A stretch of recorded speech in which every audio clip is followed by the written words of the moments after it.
রাজধানীর যাত্রাবাড়ীতে একটি বাসায় ডাকাত দলের বালিশ চাপা ইসমাইল খান নামের এক ব্যক্তি নিহত হয়েছেন।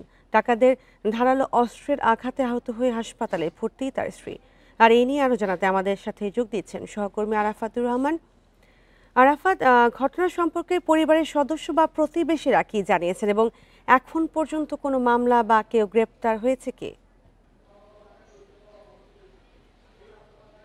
বান্ডেল থাকলে প্রতি সেনমানিতে টাকা বাঁচবে। বিকাশ সেনমানি বান্ডেল কিনে জিতুন প্রতি লেনদেনে। আচ্ছা, আমরা এখন আছি যাত্রাবাড়ির বিবির বাগিচা ইত্যাদি গলির ইসমাইল সাহেবের বাসায়, অর্থাৎ যিনি মারা গেছেন ওনার নাম ইসমাইল এবং ওনার ওয়াইফের নাম সালেহা বেগম। ইসমাইল সাহেবের বয়স হচ্ছে 85-80 বছর আর ওনার ওয়াইফের বয়স হচ্ছে 70+।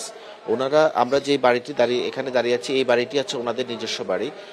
আমরা যতটুকু জানতে পেরেছি সকালে ফজরের কাছাকাছি সময় এইখানে যারা ছিলেন আশেপাশে প্রতিবেশীকে সালেহা বেগম প্রথমে ডাকেন এবং ডাকার পরে ওনারা দেখতে পান যে ওনার পা কাটা অর্থাৎ পায়ে আঘাতের চিহ্ন, উনি আহত হয়েছেন। আমরা উপরে অবশ্য গিয়েছিলাম, কিন্তু ওই পুলিশের ইনভেস্টিগেশনের কারণে এইটি তালাটি বন্ধ রয়েছে। তারপরে যতটুকু আছে ততটুকু আমরা দেখানোর চেষ্টা করি।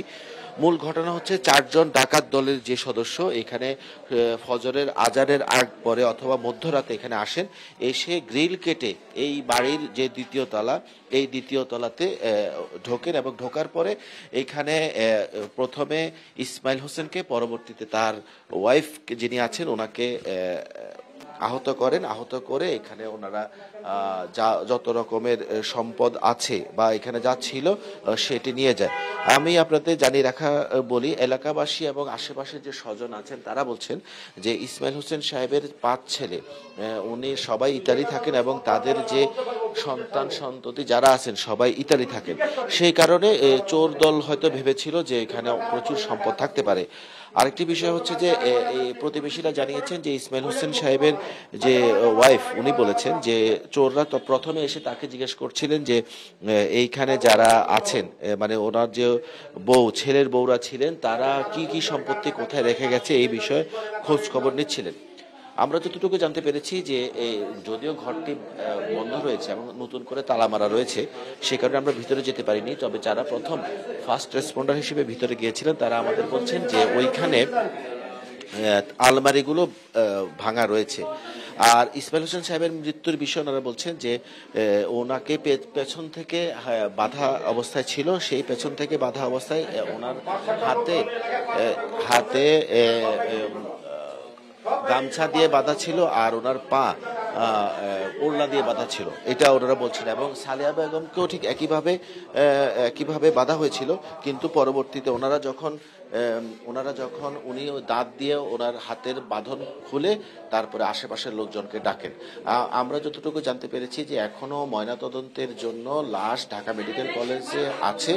আর সালেহা বেগমের যিনি আহত হয়েছেন, উনি ছুরির আঘাতে আহত হয়েছেন বলে এখানকার ওনার প্রতিবেশীরা জানিয়েছেন। ওনাকে উন্নত চিকিৎসার জন্য একটি বেসরকারি হাসপাতালে নিয়ে যাওয়া হয়েছে। আর ওনার এখানে পাশে ওনাদের আরেকটি বাড়ি রয়েছে, এই বাড়িতে ওনার ছেলের ওয়াইফ বা ছেলের বউ এখানে থাকেন বলে আমরা জানতে পেরেছি। তবে এখানে এই ইসমাইল হোসেন সাহেবের মৃত্যুর বিষয়ে যারা ওনাকে দেখেছেন তারা বলছেন ওনার মৃত্যুটা এই ঘরেই হয়েছে, কারণ ওনাকে যখন পিচমোড়া বাঁধা অবস্থায় ছিল তো উনি উপর হয়ে শোয়া ছিলেন এবং সেইটা ওনাকে পাশ কাটাতে অন্তত 3 জন মানুষের সহায়তা নিতে হয়েছে যে ওনাকে। তো এখনো পর্যন্ত আমরা একটু পরে হয়তো পাশের বাড়িতে ওনার আত্মীয় স্বজনের সাথে দেখা করতে যাব, তবে ওনার লাশ ময়নাতদন্তের পরে এইখানে যে পাশের বাড়িটি রয়েছে ওইখানে আসবে। আর এই বাড়িটি ওনাদের নিজস্ব বাড়ি এবং অন্যান্য যারা আছে সবাই ওনাদের ভাড়াটিয়া। রাজধানীর যাত্রাবাড়ীতে একটি বাসায় ডাকাতির ঘটনা ঘটেছে এবং সেই বিষয়ে জানাচ্ছিলেন সহকর্মী আরাফাতুর রহমান।